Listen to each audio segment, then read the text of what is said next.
带你追查事件真相，掌握政局的变化。观众朋友，你好，欢迎加入今天的新闻大白话，我是主持人谭一伦。好，节目一开始来介绍今天的特别来宾，首先是文大国际所教授邱毅，主持人好，大家好。前国安会副秘书长杨永明，一伦好，各位朋友好，以及前空军副司令张延廷。一伦好，大家好。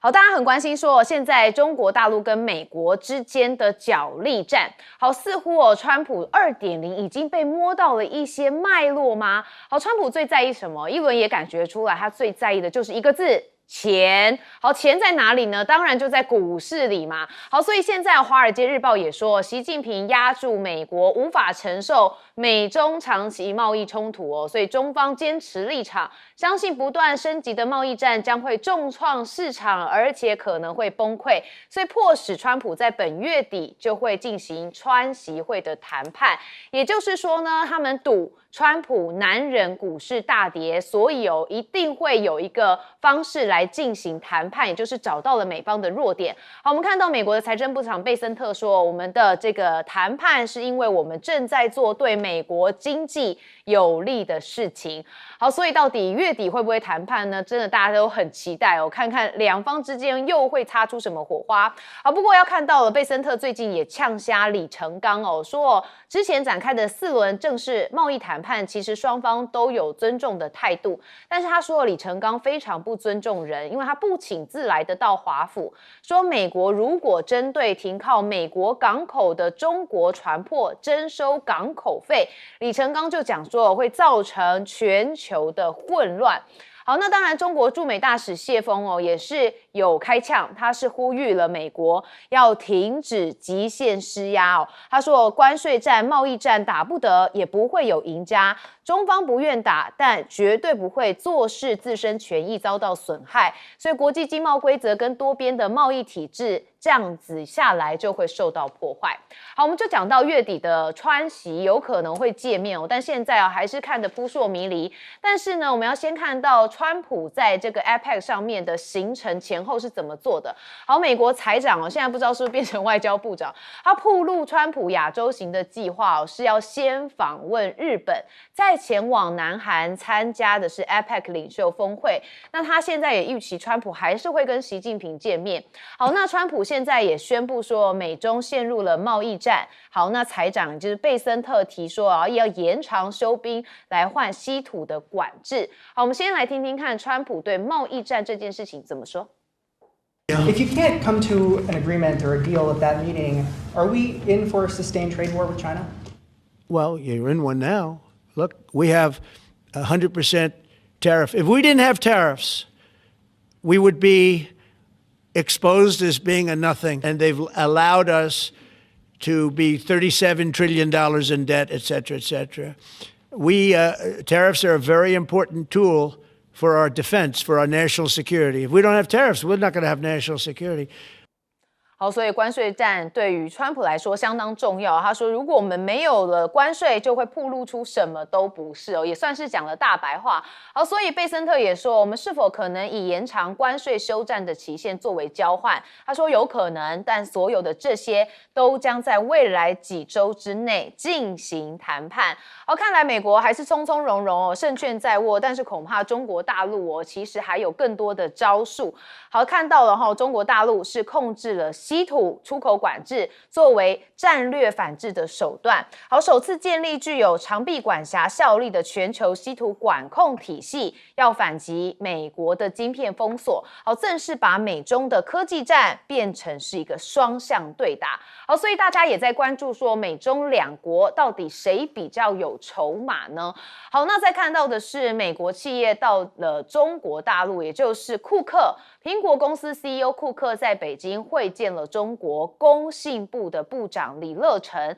而且承诺会继续在中国这边投资，但是没有提及投资的规模。好，所以李乐成也说其实中国非常的乐见苹果继续的开拓中国大陆的市场，好，跟国内供应商来共同成长，也会持续的为包含苹果在内的外资企业营造一个良好的营商环境。好，那这件事情呢，其实大家也在关注的是这个马斯克哦，因为马斯克他最近哦有一个 AI 旗下的叫巨印计划哦，将带来一个深远的影响。好，大家说这个巨印其实取名上面还蛮有特别蛮有寓意的。巨印跟微软，大家有发现吗？这个巨印啊跟微软之间就是倒过来的意思所以它完全这个巨印就是剑指微软。那他们说了，要这个创建一间除了直接生产实体产品之外，什么都能做，但也能间接的做到这一点的公司就像苹果让其他公司代工生产手机一样。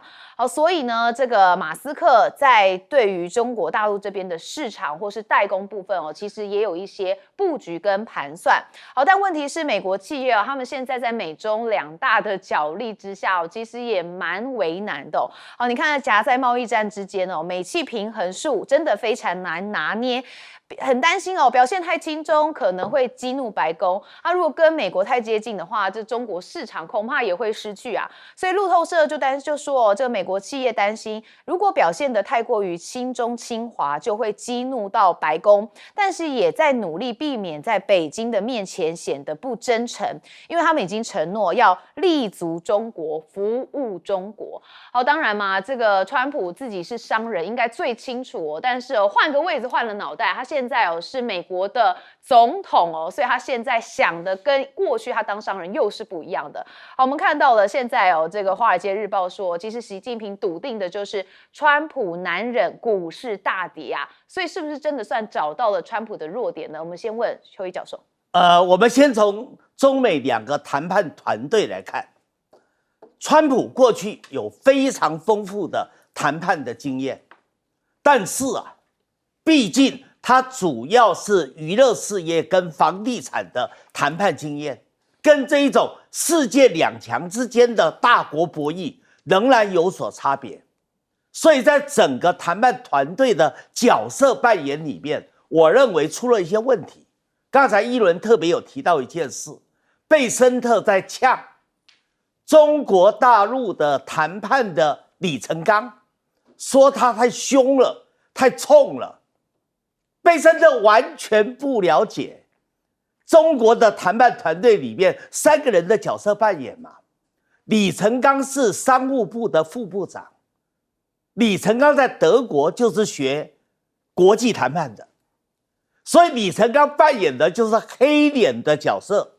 他就透过冲来冲出对方的矛盾，透过冲来看看有没有可以突破的破口。那为什么他认为冲有用呢？因为他知道美国的三个人里面各怀鬼胎，谁也不服谁。格里尔是莱特希泽的大弟子他跟着莱特希泽，在川普第一次担任总统的时候，他就负责了中美的谈判，也负责了北美、加拿大、墨西哥跟美国之间的谈判。他认为谈判他最懂。可是问题是，谈判这个团队的头不是他，头是贝森特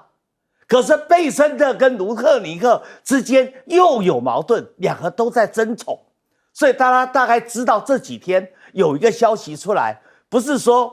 这个川普很生气，他觉得卢特尼克有瞒着他所以他觉得隐瞒了某些重要的信息，而造成谈判上的失利。而基本上是谁跟川普告了这个密呢？我得到的消息就是贝森特。所以整个美国的谈判团队里面三个人谁也不服谁，不像中国大陆的谈判队伍里面，李成钢负责冲做黑脸，然后谁做刹车皮？王文涛做刹车皮，然后何立峰在两个黑脸白脸之间，他才取一个可以妥协的平衡点。而这一个从在瑞士日内瓦一路下来到西班牙的马德里，然后到这一次可能在韩国庆州要做谈判，他们三个人的默契，我认为是越来越好。那现在两者谈判之间有4个优劣势非常的明显。第一个也是一轮刚才讲的，时间的掌握不在美国的身上，时间拖得越久，对美国越不利。打个比方好了，那个美国中西部农业州的那些大豆啊，再不赶快谈拢，这个大豆就烂了。银行的贷款就付不出来了，就要发生金融暴雷了。这是第一个问题。第二个，美国经济的体质现在比较差，内部本来就存在问题，所以这个关税战、贸易战很容易激化出美国的经济的危机，通货膨胀、失业，合起来叫停滞膨胀。3个诺贝尔经济学奖得主都已经点出这个问题了。第三个呢，就是中国所掌握的筹码，那要比美国要多了。不是除了稀土，还有锂电池，另外还有这个大豆、有高粱等等，都是中国握在手里头的筹码。好，最后一个，2个国家的体制不一样啊。美国毕竟是民主体制，所以一有不满，媒体就骂，在野党就骂，国会就制衡。所以在整个谈判队伍上面，不但要顾及上面川普的命令，还要顾及到舆论对他们的看法。那中国不一样啊，中国的体制上几乎很少看到反对这个谈判队伍的声音，所以谈判队伍跟他们的头习近平基本上可以按照他们的想法，在不受干扰、在交易成本很低的情况之下进行有效率的谈判。好，我们再请教的是永明老师。现在中美之间的经济、科技的竞争对抗，其实就回到2021年杨洁篪跟布林肯讲的那句话：中国不吃这一套。那个是从17年到18年，川普1到拜登的时候呢，就对中国展开单独对中国的贸易战、科技战。甚至孟晚舟、华为的公主还被加拿大政府软禁1000多天。然后川普2上来之后，你看到川普对全世界185个国家进行全球的贸易战，然后呢就挑他的邻国加拿大、墨西哥，他的盟邦日本、韩国、欧盟进行这种打压式的、霸凌式的谈判，开放市场、投资美国，提高关税，关税从平均2.5提高到至少15%，对他的盟邦。那现在呢，对中国一度到145%，后来掉到30%到50%，因为他发现到跟中国无法脱钩断链，145%。如果没有中国商品进口到美国，美国的货架会空掉一半。然后呢，发现到中国大陆有稀土，使得美国的汽车在未来4个月就做不出车子来了，所以呢，就开始在下降。双方就进行了4次的谈判，每次就把3个月延后关税的实施的时间。现在终于到11月中，第4次的延后是11月中要终止。然后呢，预计10月底，他们希望能够在 APEC 韩国能够见面。似乎好像谈判有进展，似乎最后2大领导人会在 APEC 把这个事情争议解决，好像来到一个终点。但现在发觉不是这个样子，因为过程当中，美国还是不断的在施压，美国还是不断的在对中国大陆甚至做扩大的常备管辖，子公司在海外一定要还是要管辖，还是要制裁，所以中国大陆就回敬了，也就是说，我跟你谈半天，你还是不懂。现在不只是要解决分歧之间的管控，现在是希望你跟我相向而行，不要彼此对打，不要往内对打。所以呢，也变成什么？你如果在打我，那我只有回敬你。因此，他就用稀土来全面式的回敬。10月9号就是如此。那这个代表什么意思？就中国不吃你这一套了。结果你看到贝森特，川普就开始回去，就不断的在抱怨。我就看那个 CBS 的那个报道，美国的一个最重要的这个新闻网，那底下的留言，你难以想象。最经典的一句话：霸凌别人的人被反击了，跑回家跟妈妈哭，因为底下的美国人都说：“哎，到底谁在霸凌谁啊？中国只是反击你而已啊！”所以各位，未来这个2个礼拜之后 APEC 见不一定是中美之间争议解决的终点，不见也不一定是他们之间问题恶化的起点。其实他们会持续的相互的在进行竞争对抗。那在这个框架之内，但是呢，越来越会扩大激烈。好，这个激烈恐怕也会影响全球每个人的状况，因为每一个都跟美国还有中国都有很大的关联性。好，将军，这个美洲贸易战呢，要看谁的底气强，谁的底气能够久，强跟久来决定这个关键。那我们来看，那中国大陆啊，其实它已经在做调整。中国大陆对美的市场啊，以前出口20%，在去年2024已经降到14.6%。它大量出口到中东还有东南亚的市场，取代了现在对美国的市场，它主动就已经缩小，所以美国能够控制、能够发挥的影响力比往年都要降低了。第二个，中国大陆在不断的抛售美债，从1兆多，现在剩下的美债剩下7307亿美元，不断的抛售，我就不要你的，不买美债了。变成讲不断的减持美债，造成美国很大的压力，所以中国大陆它也在出牌。第三个，中国大陆农业市场啊，它已经找到取代的方向，因为美国的大宗就是往中国大陆买，而且不买了，不只是大豆而已，包含玉米跟小麦都尽量不买美国的这个大豆、玉米、小麦。那这样美国的市场怎么办？美国最大的农业市场是中国大陆啊，所以美国也受影响。而且这些我们知道农产品呢都不经久放，那这样子会造成美国政府非常大的压力。那第四个呢？第四个就是稀土，因为美国依赖中国大陆稀土95%太多了。那现在中国大陆开始常被管辖，稀土的用途到哪里？稀土的去处到哪里？稀土的话限制在军工产业。那这样，尤其我们看到那个稀土的钼跟稀土的铵啊。那是一个做强力磁铁，另外一个做永久磁铁，不一样。你这一限制，没有替代品啊，那怎么办？所以现在美国也很伤脑筋呢。所以最重要，中国大陆是抓到了一些筹码，而且美国它的37兆美元的外债是它甩不掉的沉重包袱。所以美国在这方面回旋空间越来越少，通膨又到达2.9%，通膨也太高，利率4.25%也太高，限制了投资。限制了大家的消费了，所以美国这方面的包袱太重，也是美国要打贸易战很吃重的复合因素之一。好，不过贸易战原本就是美国啊自己先挑起的，还包含是关税战嘛。有人说看像连续剧一样，我们就看月底这出戏能够演到什么程度。休息一下，马上回来。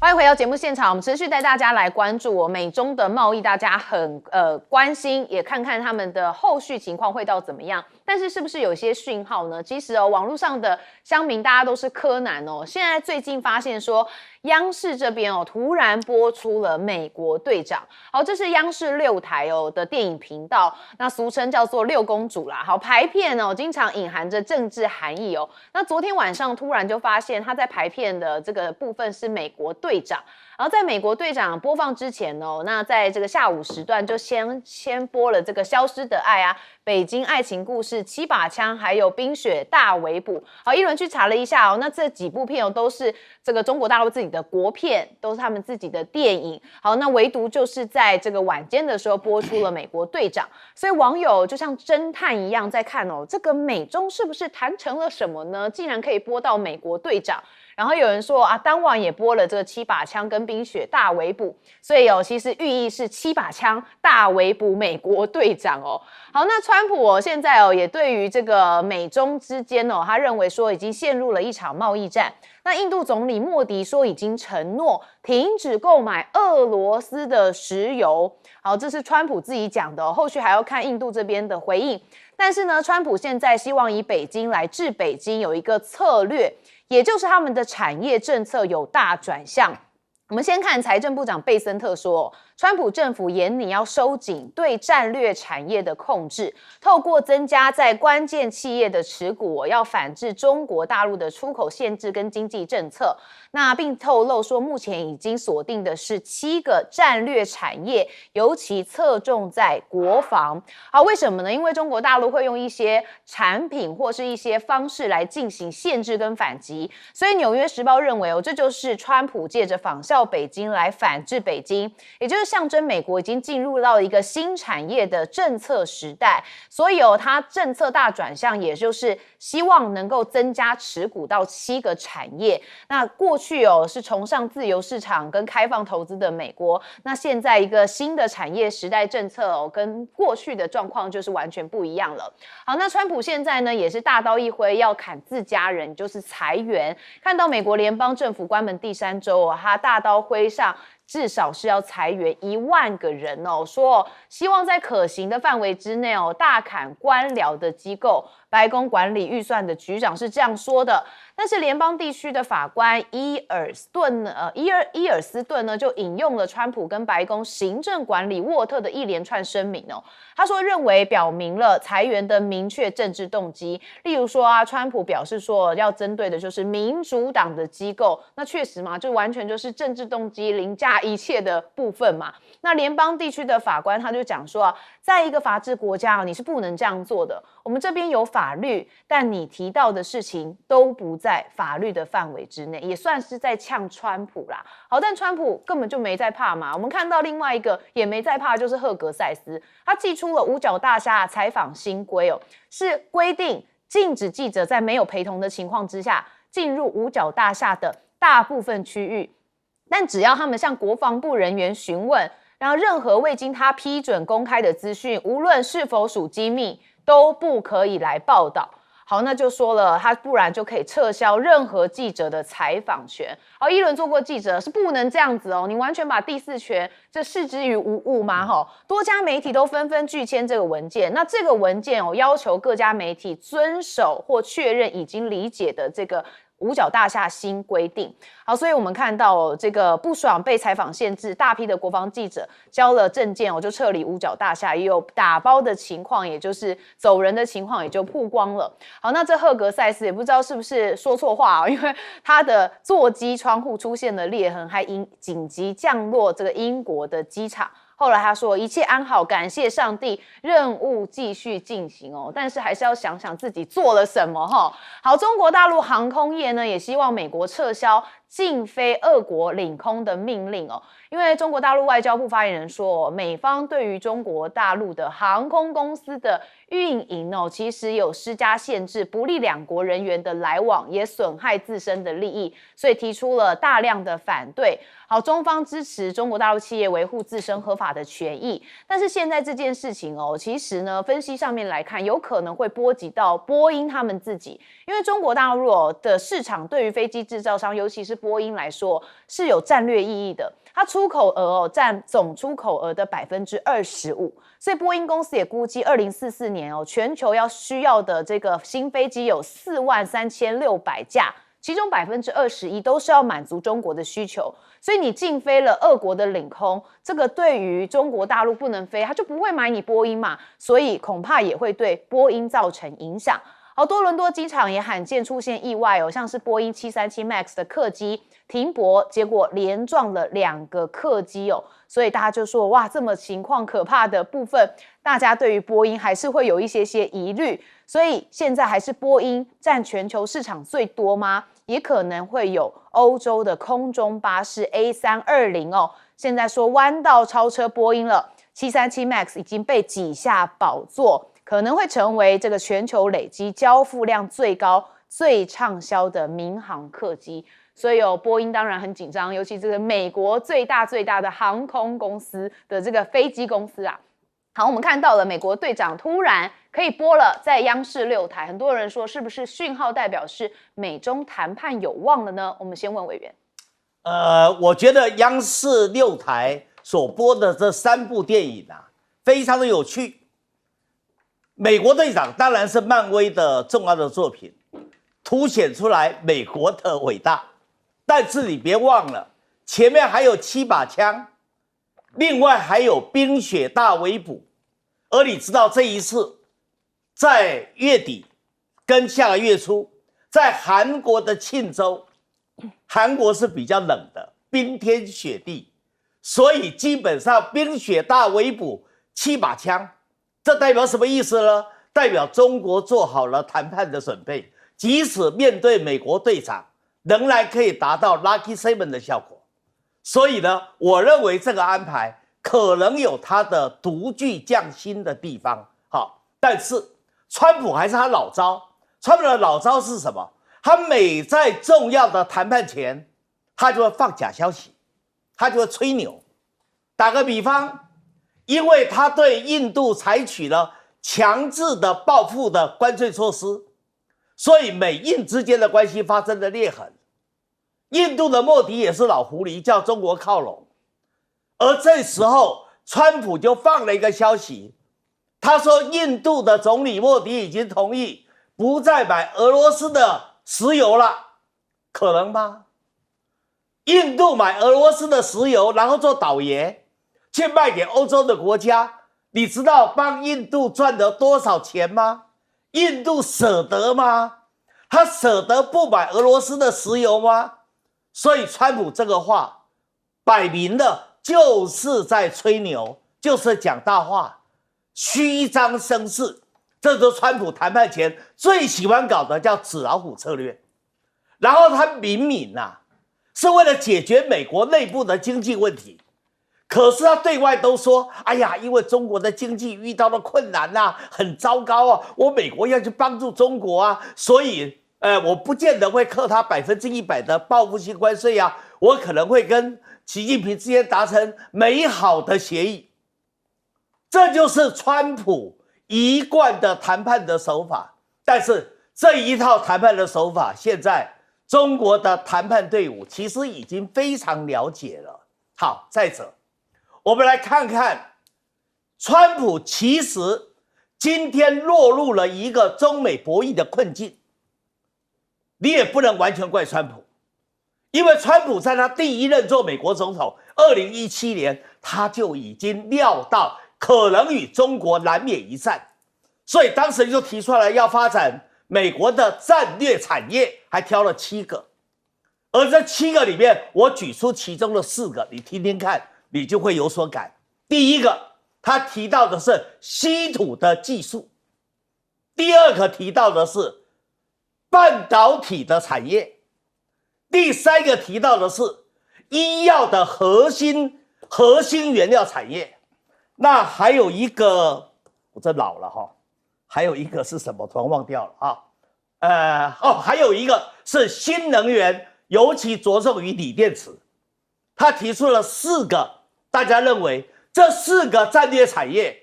到了川普2.0的时候有没有发展起来？没有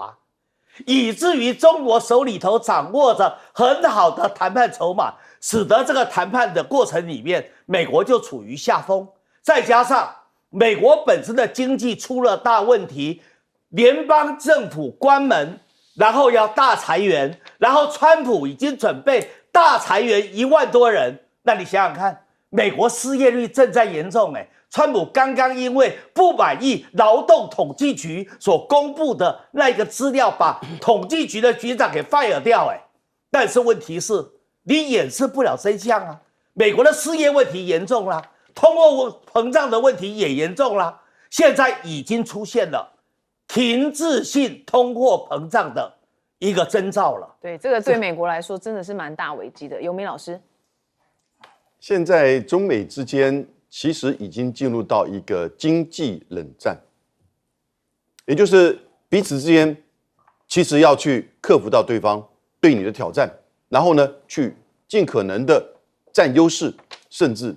脱钩断链。可是呢，双方其实又是相互的依赖，但在这个过程当中，你就发生了好多种不同的对抗，从关税战、科技战，现在到资源战，然后呢产业战，所以整个全面性的经济冷战其实已经开始。我看到《经济学人》就讲了，现在中美之间已经进入到了一个危险循环，而且甚至出现了一个恶化的螺旋。相互依赖，但是没有办法建立稳定的关系，彼此都想要占上风。讲句实在话，其实是美国啦，那种维持自己高高在上的优越感，他放不下来。你看看川普组成的这些团队，他不只认为他比中国优越，他都认为他比他的同僚还要优越，所以不断的在向川普这个经上的表态称赞。然后呢，川普处理关税也许可以，处理安全又不行，处理他自己跟墨西哥或者是中南美洲的反移民问题也许可以，因为他可以用强力的。可是呢，你处理跟中国的这种经济冷战的对抗的议题我觉得他跟他的团队都能力不足。现在关税战不只是针对中国，而且全球。科技战，那这个是现在看到真正的竞争所在。现在在目前正在深圳举行的，就是半导体的这个博览会，新凯来由华为出来的企业，深圳市政府投注的，已经在3月份提出31项不同的半导体设备跟装置。这2天又提出了 EDA 电脑、软体程式，还有呢一些就是封装的这些装置。这个完全就是在科技战当中，美国对中国的半导体先进制程的打压，从技术到设备到软体。这2天，川普不是说才要去不卖软体给中国吗？那中国马上你看我做出来了。当然，效能上也许还要一点时间，可是另外一方面，你看到资源战，那就是稀土，美国这边用食用油、用铝，产业战这个来了。他现在要整个在这个产业里面设定关键产业232条款，来去保护美国自己产业的结构。可是事实上，这些产业都跟全球的供应链、跟中国的供应链密切的结合，所以双方其实相互依赖，很难真正的玉石俱焚，完全断裂。可是呢，目前真的无法建立起良好稳定的互动关系，进入到一个所谓真正的危险循环。郝将军，美国禁止这波音用波音飞机来载客的这些国家的波音飞机不要去飞越，禁止飞越到俄罗斯的领空。那这样的话，我认为这一个是在经济的角度来看的话，是不符时宜的。为什么？因为你现在这个我们知道大圆航线啊，你越往北边的时候我们知道这个圈圈就越小。尤其你看我们看到这个麦克多投影的那个地图，一打开的时候，觉得俄罗斯好大因为那是麦克多投影的关系，你把它变成圆形而变小，所以大家都要飞大圆航线，大圆航线省油。那这个油料成本是这个航空业非常大的一个成本的开销。你除了买飞机之外，就是人事成本跟油料成本。那就现在用油，你让它绕远路，它怎么样去将本求利啊？它要赚钱。所以你现在也要禁止波音公司不能飞越俄乌领空，那大家不买波音了。那对波音来看，雪上加霜。所以这很简单的。然后现在呢，波音现在市场已经不是那么好了，因为波音737 MAX 经常出包，轮胎掉下来，然后它的那个我们的紧急逃生门飞掉了，都这么多状况。你现在那么多的这个飞安事件，你还限制波音公司的飞机不能飞越这个俄罗斯的领空，你将来谁会去？那这样的话，它整个市场会做萎缩而且我们知道，很多人他会有转单效应，转到法国的空中巴士。法国的空中巴士本来就有优势，因为同一型飞机载客比例是相当的。法国的空中巴士的价格比美国波音公司价格要低10%到15%。那我当然买法国空中巴士便宜啊。干嘛要买波音公司？大家很多人买波音公司是考量到要跟美国的贸易的平衡，不要享受对美国那么多的贸易顺差，所以他们不得已去买波音公司，是为了这个样子。结果你现在波音公司做那么多限制，飞安的记录也不是那么好，然后那我就很多人这尤其是民间的这个大企业转单了，去买空中巴士就好了。那这样的话，美国的波音公司还有多少市场，会造成一种这个波音公司市场的萎缩，而且一萎缩之后，后续的维修、补给、保修的这些零附件，还有系统件这些组件呢，人家也买空中巴士去了。那这样的话，对长远来看，对美国的波音公司的市场会造成非常重大的影响。好，很多话就说嘛，回不去了。其实波音公司如果真的要让市场萎缩，也真的会回不去了。好，我们休息一下，马上回来。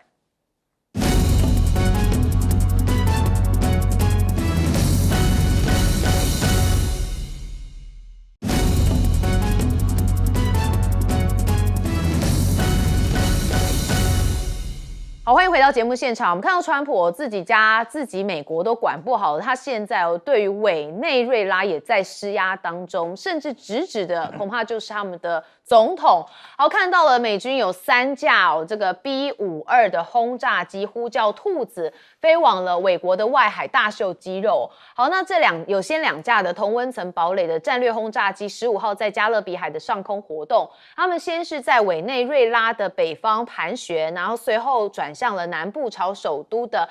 加拉加斯来飞行，然后反复的绕行，引发外界对于区域军事升级的忧心啊。后来又有第3架的 B-52H 从西面进入到加勒比海的上空。好，川普呢已经证实了 CIA 有在委内瑞拉进行这个秘密行动，而且考虑的是要地面作战。好，美联社就问到啊，说为何授权 CIA 在委内瑞拉采取行动？那川普是证实了，那他说啊，授权基于2项原因，一个就是他们将监狱里的罪犯送进了美国，第二个就是大量的毒品从委内瑞拉流入，其中许多是经由海路。好，那川普扬言要对美国的贩毒集团发动陆上攻击，现在马杜洛也批评说这是中情局在策划政变，所以现在施压的力道越来越猛烈。那美国这边跟澳洲也签协议说要生产的是这个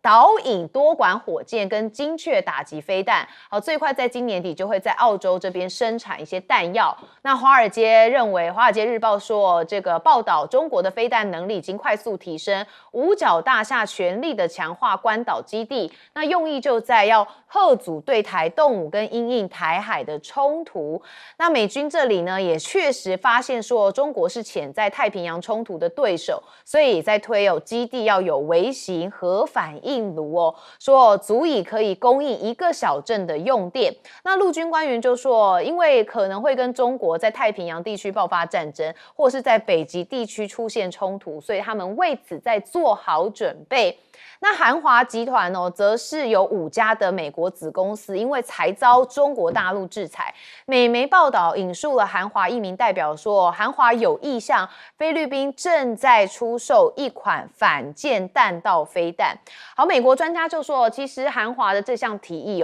就是表示韩国愿意支持地区的盟友来对抗中国的海上扩张，但是区域的风险也因为这样可能会升级。那川普是不是又出糗呢？他现在有人说川普爷爷常常事情很多累了他说美军已经订购了28架 B-2，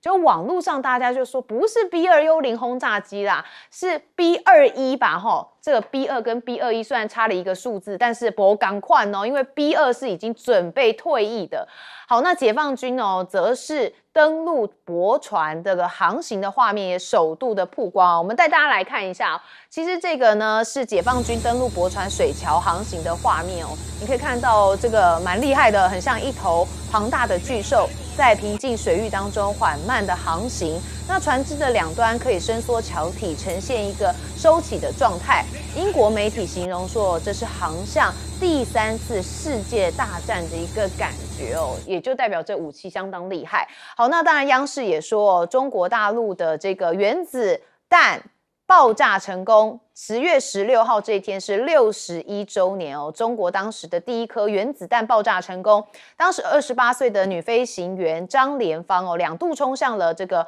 蘑菇云进行空中采样，以获得分析爆炸效果的第1手资料。但是1961年甘乃迪怎么说的呢？我们带大家看一下。There are indications because of new inventions that 10, 15 or 20 nations will have a nuclear capacity, including Red China, by the end of the presidential office in 1964. Of all America, we will climb this wall, face the end with speed. 好，1961年，甘乃迪说绝对不会造出原子弹，说中国，但是1964年，中国大陆就有第一颗的原子弹。好，首先我们问邱毅委员，川普把国防部改成战争部以后啊，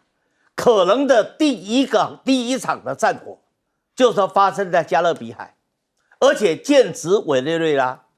美国其实原来长期以来对委内瑞拉就很多意见，为什么呢？因为查韦斯基本上就是反美的，而美国一直没有办法有效的压制查韦斯，因为查韦斯的时代，他把委内瑞拉治理得很好，他的社会福利也很高。可是到了他的继承者马杜罗以后，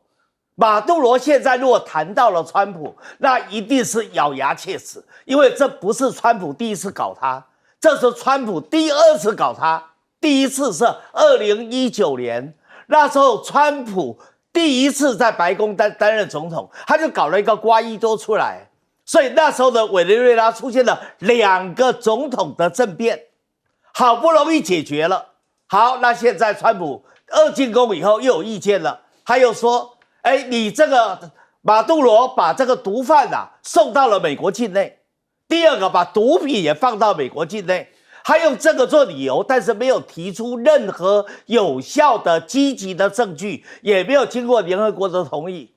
他就开始想要对委内瑞拉动武了。那委内瑞拉怀璧其罪啊，他基本上石油存量世界第一，再加上从刚才我讲过了，从查韦斯以来一路产生的这一种跟美国之间的矛盾。所以当然就成为了川普第一个要扬军立威的对象嘛。所以这一场战火很可能真的会在加勒比海会爆发。好，那么第二个就谈到刚才讲到的韩国最大的造船集团，原来叫大宇，现在改名叫韩华。韩华在美国的5个子公司，现在基本上已经被中国大陆加以制裁。为什么？因为中国大陆得到的消息是，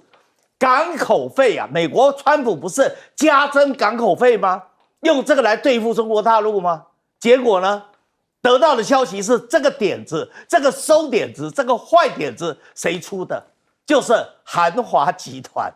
而韩华集团现在抱着川普的大腿，要使美国的造船产业再次伟大。所以呢，基本上中韩之间的关系，我认为韩国人要诚意一点啦。韩国人不诚意，每次都搞两面手法，你说中韩关系怎么会好？好，接着问将军。美国出动3架 B-52同温层战略轰炸机 B-52去委内瑞拉，我认为他这个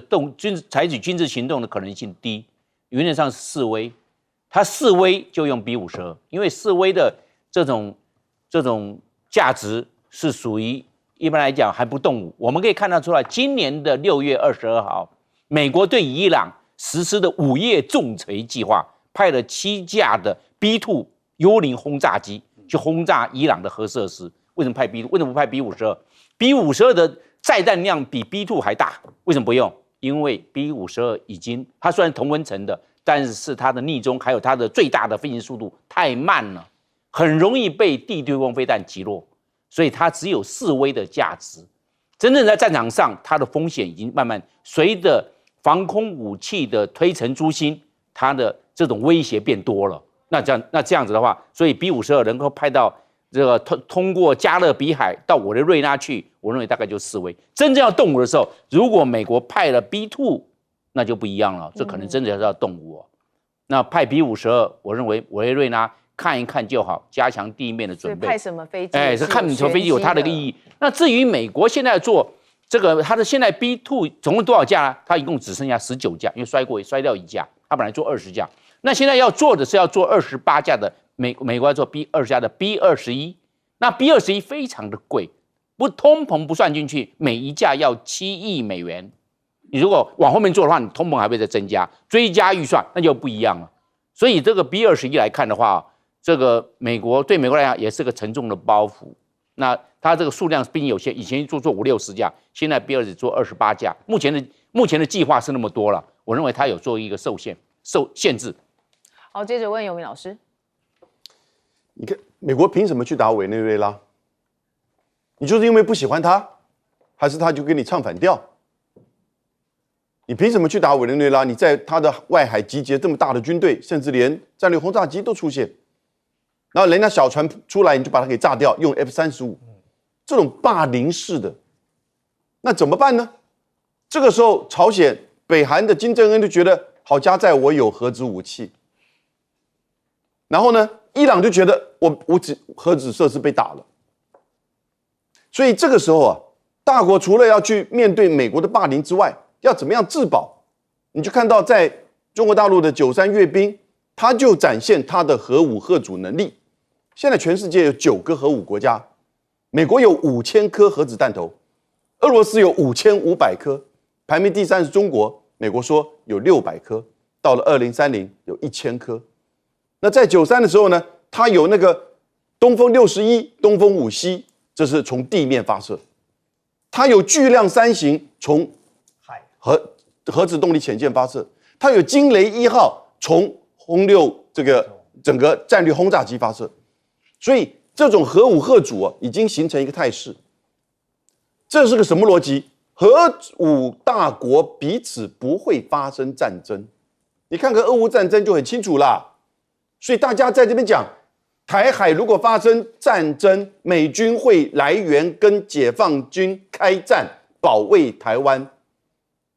在核子核主逻辑下，这是不可能的事情。你更不要说在地缘地理上的这种遥远。所以大家要认清楚这个问题。因此，你现在看到它在这个区域就增加反舰飞弹啊、中岛飞弹啊，从日本到菲律宾，那甚至未来有没有可能在台湾？那这个时候呢，它就可以这些区域的第一岛链的国家就做它的代理人，当冲突发生的时候呢，就可以做所谓的自保。但怎么自保？然后呢，你只不过是增加对解放军的这个创伤，可是你面临到的是可能更严重的毁灭性的攻击。所以不要发生战争，两岸要和平，这最重要的。你军武买那么高干什么？然后呢，9450亿占我们的预算的1/3，你又能真的给我们自保吗？美国会来帮助台湾去打解放军吗？不要再这样子做梦想。怎么样，两岸的问题要政治的解决，两岸的和平要由我们自己台湾人来去掌握，来去推动，在两岸之间寻求交流合作、经济共同的开发。当然，跟全世界、跟美国也相互的合作。这为什么做不到？你为什么一定要所有的鸡蛋都放了一个篮子，把你自己都放到篮子里面去了？这样子的情况，你觉得是台湾的福气吗？所以，我觉得其实在面对中美的这种对抗的时候台湾人要更加的审慎，要更加的有智慧来面对整个就是中美对抗这种恶性循环之下对于台湾的这种挑战。我觉得其实大家一定要认清楚现在的这种中美竞争的这种越来越严重的恶势。台积电最近又说它会审慎的检视它的产能，因为面临到地缘政治的这个冲突越来越激烈。你看台积电都有这个理解哦，